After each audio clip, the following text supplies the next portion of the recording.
He would not wear a lion's skin anymore. He would wear exhaustion on his shoulders, the kind that settles into the bones after too many deadlines, too many messages left unanswered, too many nights staring at a ceiling lit by the blue light of a phone screen. The world would not recognize him as a hero. They would call him ambitious, overworked, maybe unstable. They would see the size of his hands, the weight in his walk, and think he spent too much time at the gym. They would not know that every rep, every hour, every scar was a prayer to remember what strength used to mean. Hercules would live in a city that never slept, because neither could he. He would work 2 jobs and still feel behind. He would scroll through endless feeds showing perfect lives and feel the quiet sting of comparison. Once he wrestled monsters. Now he wrestled the creeping thought that he had already failed. He would train before sunrise, sweat mixing with the concrete dust of forgotten construction sites. The cold air would bite his lungs, but he would keep going because motion was the only thing that still made sense. The gym would become his battleground, his penance. Every lift, every grunt, every pulse of pain would whisper that maybe he could still become the man the world had forgotten how to need. The people around him would not see a demigod. They would see another man trying to prove something. They would never understand that the proving was the point. Hercules was not built for comfort. He was built for consequence. But the modern world hated consequence. It wanted quick results, instant fame, painless success. And so he felt misplaced, like a blade dulled by years without battle. At night he would walk through the city streets, neon bleeding into puddles, sirens echoing like the screams of old wars. The world pulsed with energy, yet none of it felt alive. He would see faces lit by phones, shoulders hunched, eyes tired. No one looked at the stars anymore. The gods were gone, replaced by algorithms. Sometimes he would pause at a bus stop, glance at the advertisements promising happiness through pills, through products, through the next thing to buy. He would feel a surge of anger, ancient, volcanic, almost divine. But it would fade quickly into silence. The old rage that once fueled him now had nowhere to go. There were no monsters left to slay, only systems too invisible to fight. He would try therapy. He would talk about purpose, about pressure, about this gnawing feeling that something inside him wanted war, while everything around him demanded calm. The therapist would nod kindly, take notes, mention burnout. He would appreciate her effort, but know deep down that this wasn't burnout. It was starvation. He was hungry for meaning, for weight, for a world that asked something real of him. He would go home to a small apartment, walls thin enough to hear the hum of other lives. The sink would leak. The fridge light would flicker. Bills would stack like insults on the counter. He would stare at them and think of the 12 labors, how each one had purpose, direction, glory. These tasks before him had none. They were just survival, stretched over years until it looked like living. Sometimes he would visit museums, wander past marble statues of men carved in his own image, muscles frozen in eternal effort. Tourists would take photos without looking up from their screens. He would stand there, silent, staring into those cold eyes and feel something break. Once humans had built monuments to strength. Now they built influencers. Once they worshipped discipline. Now they mocked it. But beneath the exhaustion, beneath the quiet anger, there would remain that spark. The same flame that made him lift the sky once still burned, faint but unextinguished. He would not know why he kept going, only that stopping was impossible. Something in his blood refused to yield. Every failure, every setback, every betrayal would fall on him like stones, and somehow he would rise under the weight. He would remember his mother's face, the way she whispered that strength was both gift and curse. He would think of Zeus not as father but as symbol, the unreachable perfection that every son measures himself against. He would feel the distance between who he was and who he could be stretch wider each year. But still he would climb. He would begin to notice others like him, men and women with that same restless fire. People who looked normal but carried invisible wars. They worked quietly, built quietly, suffered quietly. Society called them intense, obsessive, too much. Hercules recognized them instantly. They were the last remnants of an older design, souls forged for greatness, living in an age that feared it. He would stop seeking applause. The cheers of crowds had turned to likes and comments, and they felt empty. He would start seeking silence instead, the kind that comes after effort, when the body trembles and the heart pounds and the mind finally shuts up. That silence would become his temple. He would learn that strength today isn't measured in battles won, but in battles endured. It's waking up again after failure. It's moving forward without recognition. It's holding integrity when temptation surrounds you. It's choosing not to quit when everything tells you it doesn't matter. If Hercules were alive today, he would not be a legend. He would be you on your hardest day, getting up anyway. He would be the one who trains when no one watches, who works when others rest, who believes even when belief hurts. He would be proof that divinity isn't about power, it's about persistence. And though the world would never carve his likeness in marble again, his legacy would live quietly in every soul that refuses to surrender. Because maybe the gods didn't die. Maybe they just became human and kept going. Morning would come gray and unwelcoming.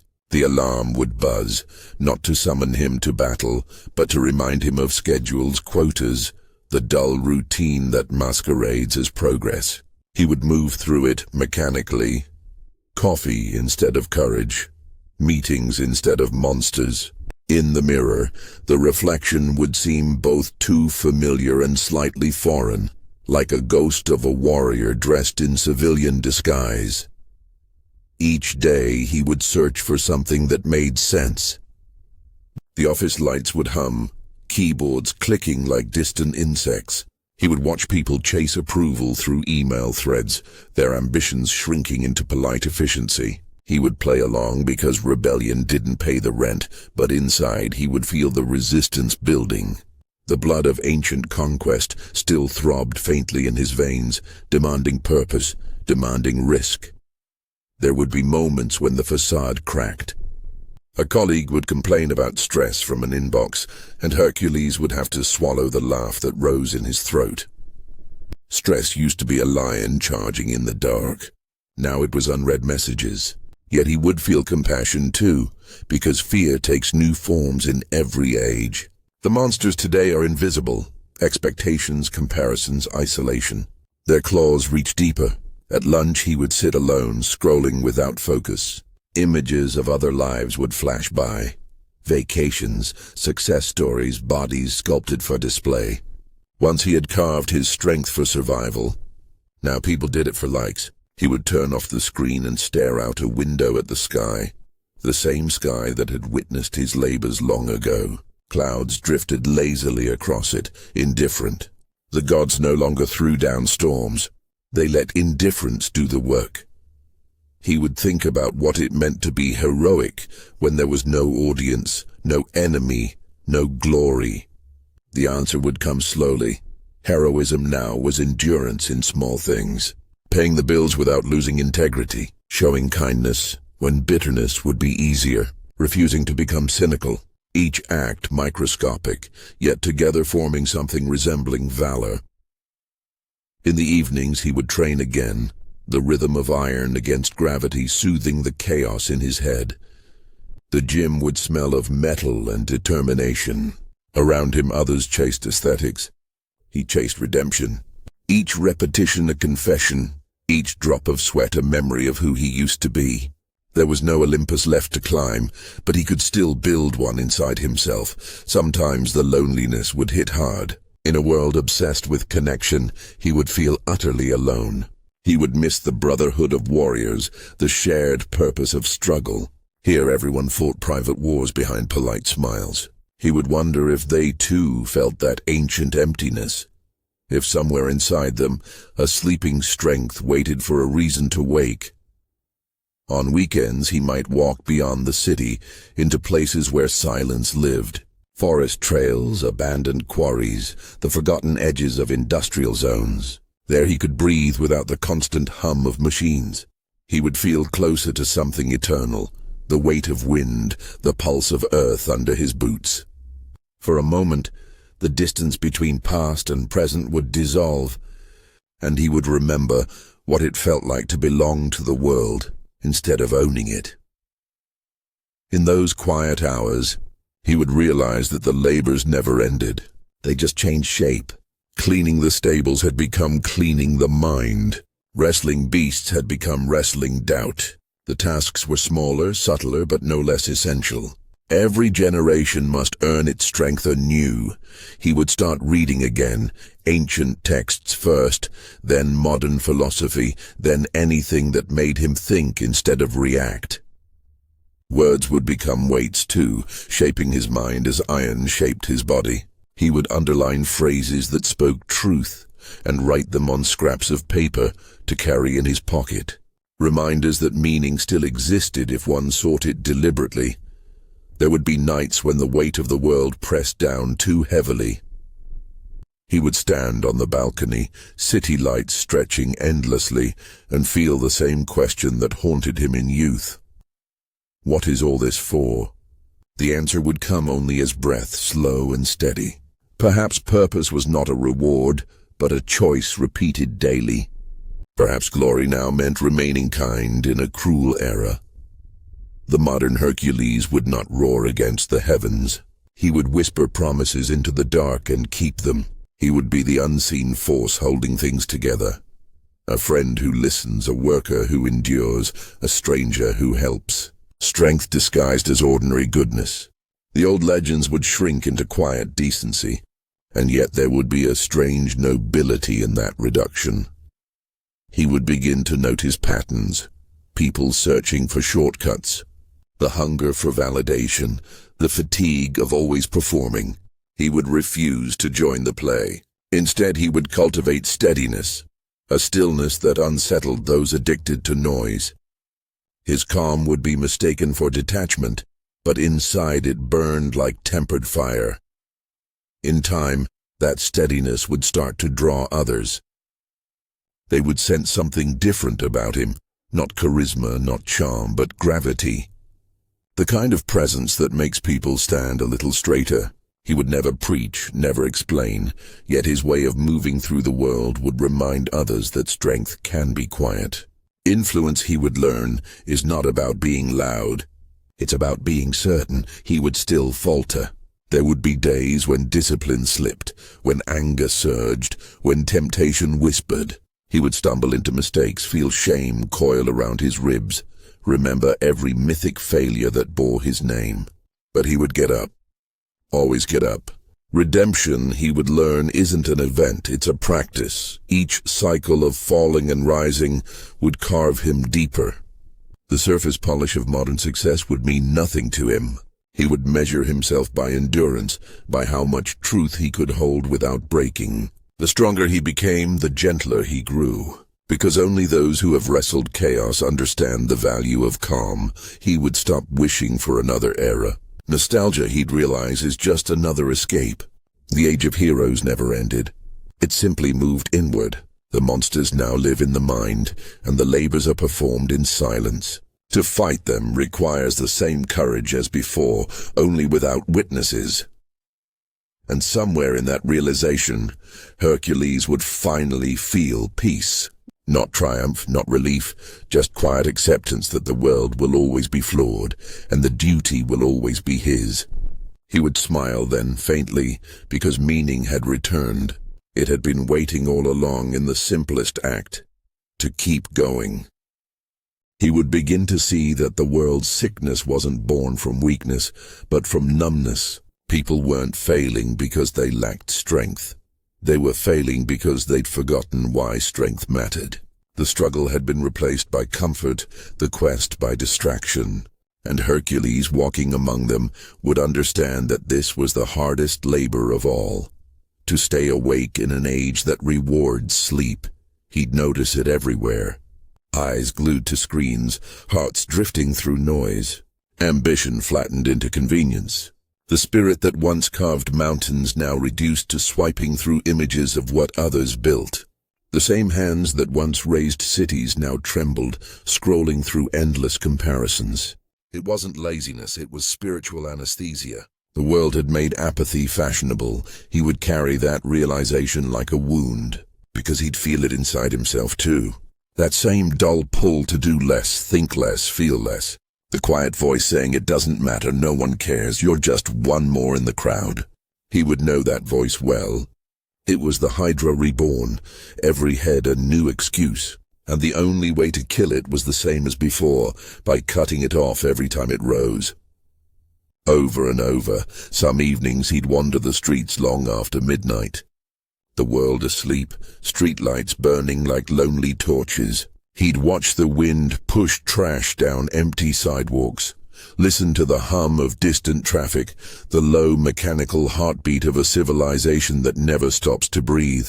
He'd think about how different everything looked at this hour, raw, unfiltered, stripped of the illusion of purpose. It would remind him of battlefields after war, the quiet that follows exhaustion. The peace that only comes after too much chaos. He'd think about the gods then, not as beings but as symbols. The divine wasn't in the sky anymore. It had moved into the human will. The thunder of Zeus was now the sound of persistence, the wisdom of Athena, the calm within clarity. He'd see that the myths had never been about divine favor. They were blueprints for endurance. Every monster, every challenge, a metaphor for the mind's own descent and rebirth. One morning, he'd decide to simplify everything. The clutter in his room, the noise in his feed, the endless list of things he thought he needed. He'd strip his life down to essentials: food, breath, work, rest, effort. He'd find that in simplicity there was a strange richness, a return to the rawness of being alive. He'd stop chasing perfection and start seeking precision, doing fewer things but with more intensity. As the months passed, his body would harden again, not out of vanity but necessity. Strength wasn't for display, it was for stability.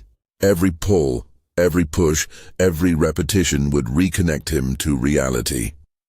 The iron never lies, it doesn't care about status or excuses, it only answers to effort. And through that honesty, Hercules would start to rebuild something sacred: trust in himself.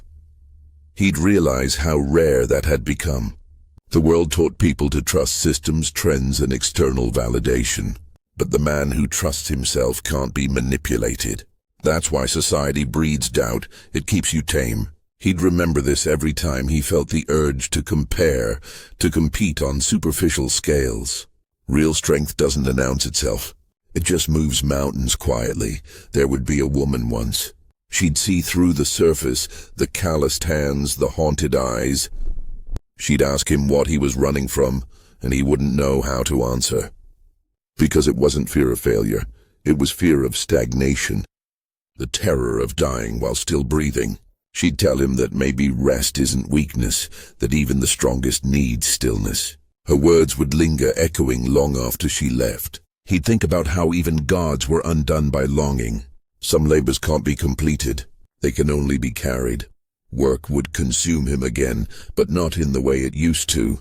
He'd approach it as a craftsman, not a cog. Each task an offering, each moment an act of discipline. He'd find rhythm in the monotony, beauty in precision. People around him would start to notice how he seemed calm amid pressure, how he rarely complained. They'd ask how he stayed so focused, but he wouldn't know how to explain that focus wasn't something you find. It's something you become through loss and effort.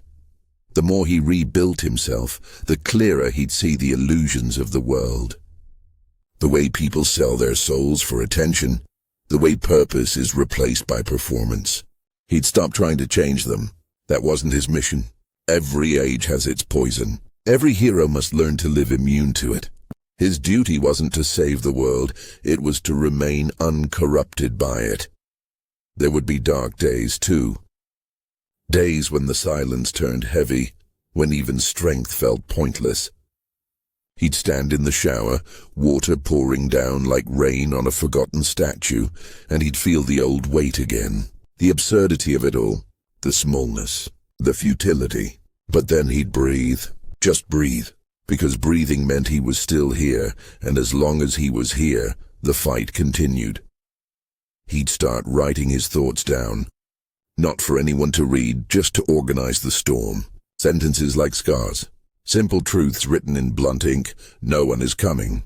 Pain is information. Weakness is honesty. Discipline is prayer. He'd read those lines back and see not wisdom, but reminders. Survival manuals for the modern soul.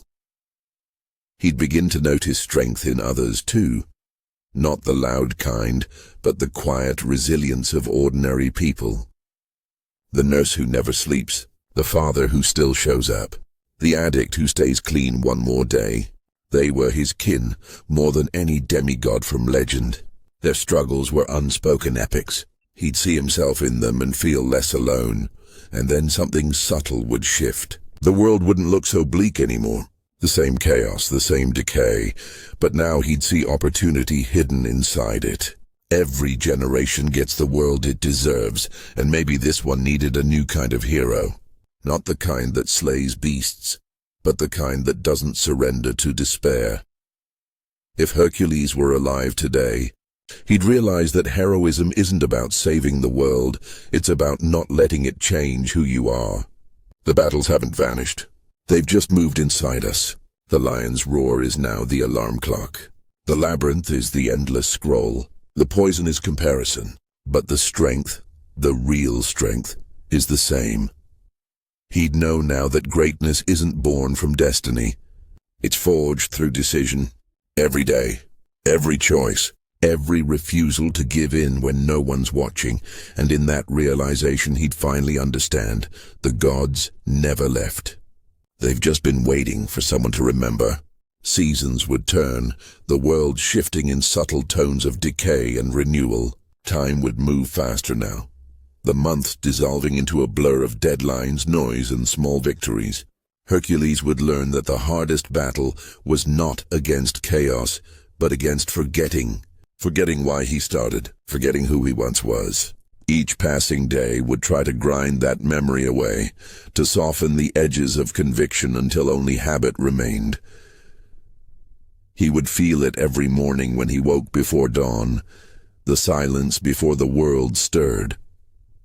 That stillness would be his sanctuary. No notifications, no demands, just breath and heartbeat. It was in those quiet moments he'd remind himself that strength was not a feeling, but a vow. The body obeys discipline long before it understands meaning. He would train not for achievement but for clarity. The rhythm of breath, the pulse of effort, the slow burn of muscles pushing past fatigue. These would become his meditation. Through repetition, he'd rediscover something primal.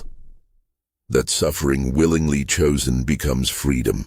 When pain is embraced, it stops owning you, but outside, the city would continue its endless performance. People talking about motivation like it was a brand, quoting resilience while fearing discomfort. They'd preach self-love but practice self-sabotage, mistaking indulgence for healing. Hercules would watch them with quiet pity, not judgment. They were not weak, they were lost. The world had promised them comfort and given them confusion instead. He'd realize how easy it was to drown in the flood of content, to mistake consumption for knowledge. The more he learned, the less he'd know. Every voice screaming for attention until truth itself became background noise. So he'd stop listening. He'd unsubscribe, unfollow, unlearn. Truth was not in the noise, it was in the stillness between thoughts. He would start to live differently. No grand declarations, no public transformation. Just small, deliberate acts of rebellion against the emptiness. Cooking his meals slowly. Walking instead of rushing. Looking people in the eye. Listening when others spoke. These acts, though simple, would carry the weight of forgotten virtues. Presence had become a lost art, and he intended to master it. Over time, that discipline would change him. His movement slower, more deliberate. His gaze sharper, more alive. People would sense something different, but wouldn't know how to name it. Some would be drawn to it. Others would resent it. Stillness threatens those who thrive on noise. He'd understand that solitude was not loneliness, it was protection. At night he'd sit by the window and watch the lights pulse in the distance, endless and hollow. He'd think of how mankind had built cities that reached for the stars, but forgot how to look at them. Progress without direction, motion without purpose. Yet in that ache he'd find compassion, because he knew what it felt like to be trapped between destinies, the ancient and the modern, the sacred and the numb. He'd think about his labors, not as myths, but metaphors. The Nemean lion, fear. The Hydra, temptation. The stables, corruption. The golden apples, desire. Each trial reborn in the modern psyche. The lessons had never been about conquest. They were about purification. Every monster was an aspect of himself, and every victory was a deeper understanding of what it meant to be human. He would stop waiting for meaning to appear and start creating it. Through work, through silence, through care. He'd understand that greatness wasn't a single act of glory, but a lifetime of choosing integrity over ease. That no one was coming to crown him, that the applause would never arrive. And that was liberation. The absence of validation is where the soul learns to breathe. Still, there would be nights when darkness pressed too closely, when even his strength felt thin, when memories of failure whispered through the cracks. The weight of existence would lean heavy, and for a moment he'd feel small again. But then, somewhere deep inside, the same old spark would flicker, the quiet defiance that had carried him through centuries. He'd remember. The gods test not through miracles, but through monotony. He'd rise the next day, tired but resolute. No speeches, no revelations, just action. Because faith is not belief, it's repetition. The act of showing up, even when no one's watching. Each morning would become a resurrection. As he moved through the modern world, he'd begin to see heroes everywhere, disguised in plain sight. The teacher who refuses to give up on broken systems. The mother who keeps nurturing in a world that doesn't notice. The man rebuilding his life after failure. The woman facing her fears one quiet morning at a time. These were his kin now. The mythology of this age was written not in stone, but in persistence. He would start to teach without meaning to, not through words, but through presence. People around him would sense a calm that couldn't be explained, a sense that here was someone who had suffered, fallen, rebuilt, and refused to harden. He'd speak rarely, but when he did, his words would land like weight. He'd tell someone once, almost as an afterthought, that strength is not about what you lift. It's about what you carry and still choose to love. There would be temptation again, of course. Fame disguised as purpose, praise disguised as friendship, the subtle poison of being seen. He would resist it not through denial, but through awareness. He'd remind himself that attention is the modern ambrosia, sweet, addictive, and corrupting. Better to walk unseen and free than visible and hollow.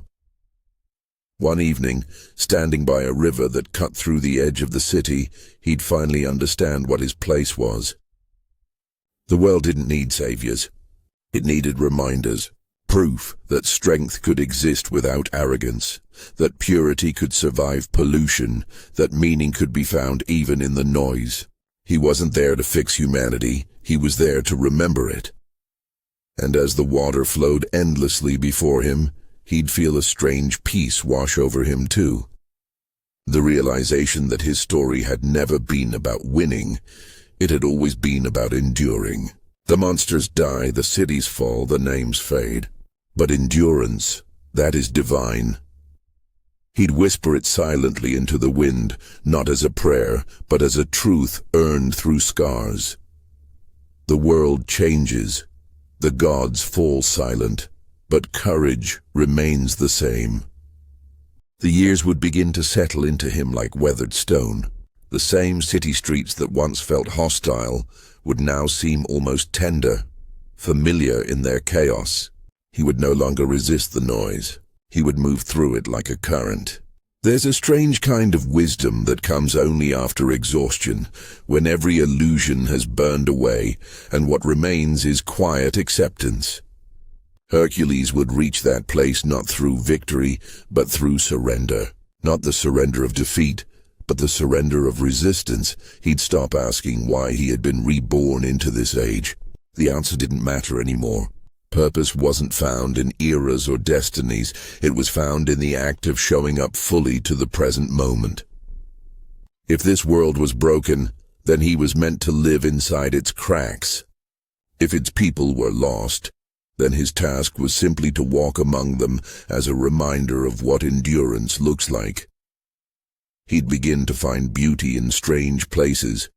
The steam rising from a cup of coffee in winter, the sound of rain on concrete, the laughter of strangers in a crowded train. He'd realized that meaning was not some grand revelation waiting at the end of effort. It was hidden in the smallest gestures of being alive. The myth had never been about gods at all. It had always been about humanity, seen through the eyes of one who refused to quit. People would still disappoint him. Systems would still rot. The world would still glorify everything hollow. But it would no longer sting as it once did. He'd understand now that corruption was not an obstacle. It was the environment in which integrity must prove itself. Light means nothing if it doesn't cast a shadow. His strength would grow quieter with age, no longer the explosive kind that conquered beasts, but the patient strength of someone who can hold contradiction without breaking. He'd carry peace and restlessness together, love and solitude, purpose and fatigue, all balanced in the same chest. That was the real labor, to carry everything and still keep moving. He'd start mentoring a few younger men and women, not formally, but through shared work. He'd teach them discipline by example, how to focus when motivation dies, how to keep promises when no one cares, how to be gentle in a world that rewards hardness. Some would understand, others would drift away, too consumed by the chase. He wouldn't blame them. Every generation must meet its own hydra. In the evenings he'd walk home through narrow streets, his hands scarred but steady, his eyes tired but unclouded. He'd think about how much he'd changed. The young warrior who once demanded glory now found peace in obscurity. The man who sought applause now preferred silence. He'd smile at the irony. Growth, he'd realize, is not becoming more. It's becoming less. Less dependent on noise, less bound to pride, less afraid of being unseen. Sometimes he'd visit the gym still, though the purpose had shifted. It wasn't about muscle or proof anymore, it was ritual. Each lift a prayer to endurance, each repetition an echo of the old labors. Around him the younger generation would move fast, headphones in, chasing numbers. He'd move slower, eyes closed, listening to breath. The iron still spoke truth, and he listened carefully. When life would strike again, as it always does, with loss, illness, betrayal, he'd feel it fully. He wouldn't hide behind stoicism. He'd let pain move through him like a storm, knowing it came not to destroy but to cleanse. And afterward, when the air cleared, he'd feel lighter, emptier in the best way. Strength was never about avoiding pain. It was about refusing to let it define you. There would come a time when people began to speak of him in quiet admiration. Not as a legend, but as someone steady, unshaken. The kind of person others leaned on without realizing it. He'd never call himself a hero. Heroes chase glory. He'd found something steadier, dignity. He'd realized that in the modern world, dignity is rebellion. To live with self-respect in an age of vanity is a radical act. He'd grow old, but not bitter. The lines on his face would be maps of endurance. Each one a record of storms survived, promises kept, truths held. And on nights when the weight of memory grew heavy, he'd step outside and look at the sky. The same stars that once watched him in another lifetime still burned above, indifferent yet eternal. He'd feel a strange comfort in that continuity, that no matter how much the world changed, the heavens remained witness. He'd think of all the myths he'd lived through, All the monsters that had changed shape but not nature. Fear, greed, envy, pride, immortal adversaries endlessly reborn. But he'd also think of the quiet virtues that never died. Courage, discipline, compassion. They were the real immortals. The rest was noise. And in those reflections, he'd understand something final. Strength was never meant to elevate him above others. It was meant to allow him to carry others through. The point of all his suffering, all his endurance, was not conquest, it was service. To hold the world a little steadier for those too tired to stand. He'd spend his last years teaching that truth in small ways, helping where he could, listening more than speaking. His words would grow fewer but sharper. When asked about happiness, he'd shake his head gently. Happiness is a visitor, he'd say, though never out loud. Meaning is a home. And when his final day came, it would arrive without drama. No thunder, no divine summons, no grand farewell. He'd simply sit quietly, hands folded, breath slowing. His last thought would not be of glory or regret, but gratitude. Gratitude that he had been given another chance to walk among men, to suffer, to build, to love, to fail, to rise, to live not as a god, but as a man who remembered what godliness once meant. The world would move on, of course. No one would build temples for him. No one would write new myths. But in the quiet lives he touched, in the resilience he reignited, his legacy would continue, invisible, but indestructible. Because true strength leaves no monuments. It leaves echoes. And those echoes would whisper through generations that heroism did not die with the ancients, that courage still breathes in ordinary hearts, that every act of endurance is a sacred continuation of the divine. Somewhere someone standing in the rain, alone but unbroken, would feel it, the faint pulse of something ancient stirring beneath the noise. The blood of heroes never disappears. It just changes form. Sometimes it pumps through the arm of a construction worker, holding his ground through exhaustion. Sometimes it beats in a nurse's chest at dawn, or a mother's heart at midnight. Sometimes it hides in the quiet resolve of a man who refuses to give up on himself. If Hercules were alive today, he would not seek the throne of Olympus. He would seek the peace of effort. He would not lift mountains but moments. He would not chase immortality. He would live fully, fiercely, briefly, and well, because in the end, the true labor is not to conquer the world. It is to remain whole within it.